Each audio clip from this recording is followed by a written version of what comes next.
आमरण उपोषणामुळे मनोज जरांगे पाटलांची प्रकृती ढासळली आहे आणि त्यामुळे राज्यभरात मराठा समाजात संतापाची लाट आहे। अशा स्थितीत मराठा आंदोलन आणखी चिघळण्याआधीच सरकारने एक मोठा निर्णय घेतलाय। मराठा आरक्षणाच्या मागण्यांबाबत चर्चा करण्यासाठी राज्य सरकारने एक दिवसीय अधिवेशनाची तारीख जाहीर केली। त्यामुळे मनोज जरांगे यांनी अर्धी लढाई जिंकली असं बोललं जातंय। बघूयात आज संदर्भातला रिपोर्ट।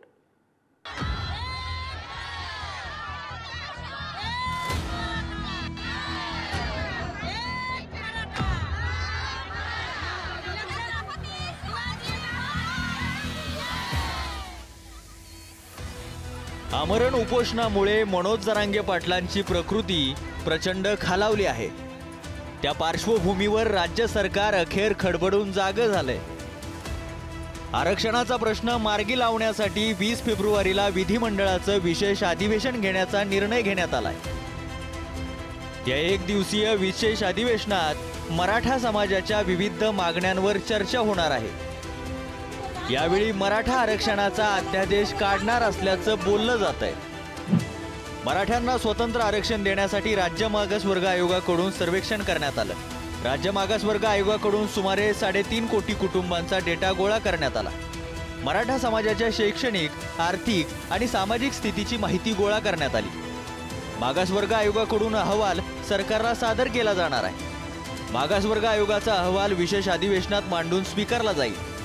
आरक्षणाबाबतचे विधेयक अधिवेशनात मांडले जाण्याची शक्यता आहे। 20 फेब्रुवारीच्या विशेष अधिवेशनात मराठा आरक्षणाचा अध्यादेश काढण्याची शक्यता आहे। सगळ्या सोयऱ्यांचे अंमलबजावणी 20 तारखेला करा। ते म्हणले आम्ही करायला तयारीत घेऊन येतो।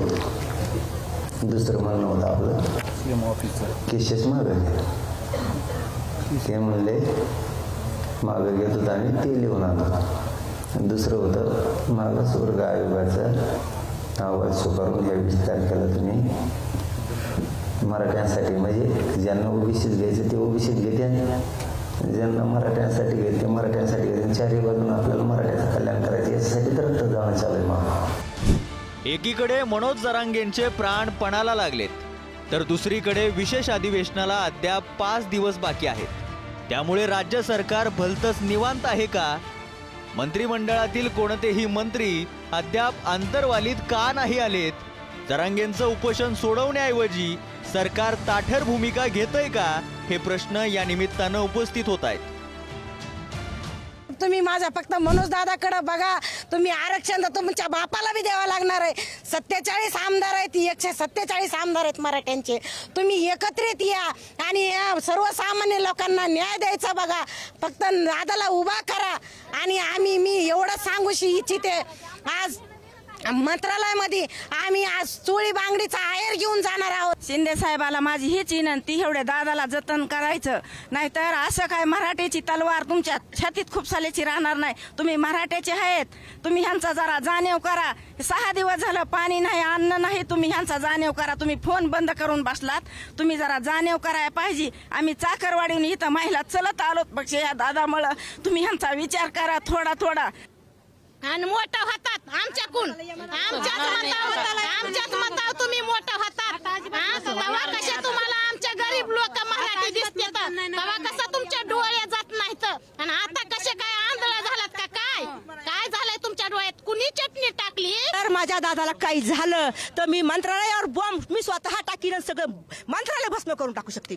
मी एकटी मारू शकते, एकटी मला जगायचं नाही, फक्त माझा दादा मला जगवायचा आहे। जर दादाच्या केसाला धक्का लागू द्या, जर दादाला आमच्या काय बी होऊ द्या, काल नाकातोडून रक्त आलंय ना, जर हे रक्ताचं काही झालं तुम्ही ह्याचा विचार करा ह्याचा, नाहीतर मी स्वतः मारू शकते। दरम्यान मनोज जरांगे पाटलांच्या प्रकृतीसाठी पुण्यातील सकल मराठा समाजाच्या वतीने श्रीमंत दगडूशेठ हलवाई मंदिरात आरती करण्यात आली। यावेळी मराठा बांधव मोठ्या संख्येने उपस्थित होते।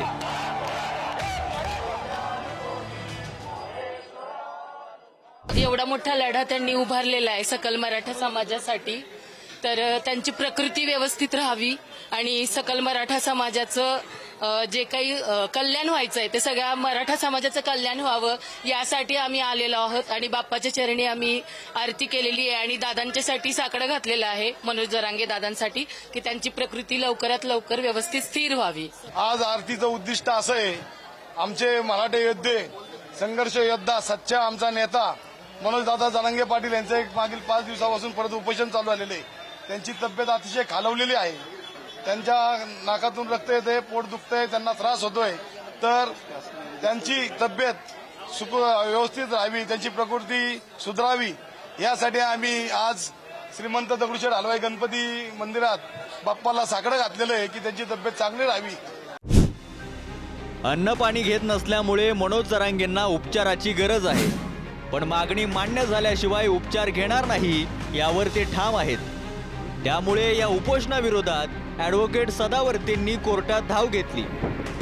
जरांगे उपचार करू देत नाही, डॉक्टरांना तपासणी करण्यास नकार देत आहेत अशी तक्रार राज्य सरकारने हायकोर्टात केली. राज्य सरकार तुमची काळजी घेतंय तर उपचार स्वीकारण्यात तुम्हाला काय अडचण आहे असा सवाल हायकोर्टाकडून विचारण्यात आला. फक्त सलाईन घेणे म्हणजे उपचार घेणे होत नाही. मनोज जरांगेंनी उपचार घ्यावे अशी न्यायालयाची सूचना आहे. जरांगे पाटलांची ढासळती प्रकृती बघता त्यांनी वैद्यकीय मदत घ्यावी असंही सांगण्यात आलं. कुणबी दाखले मोठ्या प्रमाणामध्ये देण्याचं काम जे आहे ते त्या ठिकाणी सुरू आहे. त्याचबरोबर सगळे सोयरे त्याचं नोटिफिकेशन त्या ठिकाणी काढलं आपण. आता त्याच्यामध्ये जे आहे हे ऑब्जेक्शन्स आणि सजेशन्स जे आहे ते सरकारने मागवलेले. आज 15 तारीख मला वाटतं जी शेवटची तारीख आहे. त्याच्यानंतर त्याच्यावरती सरकार जे आहे ते विचार करेल, काय काय सजेशन्स आले, ऑब्जेक्शन्स आले, आणि त्याच्यानंतर जे काही टेक्निकल प्रोसिजरला जेवढा वेळ लागतो तेवढा लागणार आहे. त्याला आपण बायपास करू शकत नाही. सरकारचं इंटेन्शन जे आहे ते एकदम क्लिअर आहे, प्रामाणिक आहे. माननीय मुख्यमंत्री महोदयांचं इंटेन्शन मराठा समाजाला घेऊन प्रामाणिक आहे. म्हणूनच त्यांनी छत्रपती शिवाजी महाराजांची शपथ जी आहे ती त्या ठिकाणी घेतली. मराठा समाजाला आरक्षण मिळालंच पाहिजे, परंतु लावतो आम्ही, परंतु आमच्या ओबीसीच्या आरक्षणाला धक्का न लावता आणि सरसकट कुणब्यांचे प्रमाणपत्र न देता. माझं वैयक्तिक मत आहे की 2 दिवसामध्ये ही प्रक्रिया होऊ शकत नाही. याच्याकरता की 17 तारखेपर्यंत 50,000च्या वर आक्षेप या महाराष्ट्रातून नोंदवले जाणार आहेत आणि एवढ्या मोठ्या आक्षेपांचं निराकरण 2 दिवसामध्ये शक्य नाही आहे. आणि म्हणून ते निराकरण झाल्याशिवाय सरकार तशा प्रकारचा अध्यादेश काढू शकत नाही किंवा सभागृहामध्ये कायदासुद्धा करू शकत नाही.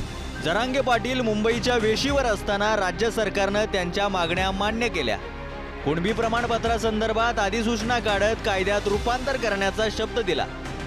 मात्र दुसरीकडे सरकार विशेष अधिवेशन बोलवून स्वतंत्र मराठा आरक्षण देण्याच्या प्रयत्नात आहे. पण कायद्यानं मराठा समाजाला स्वतंत्र आरक्षण आहे का? जरांगेंनी ओबीसीतून आरक्षण देण्याच्या मागणीचं काय होणार? दिलेल्या शब्दाप्रमाणे सगळे सोयऱ्यांना कुणबी प्रमाणपत्र मिळणार का?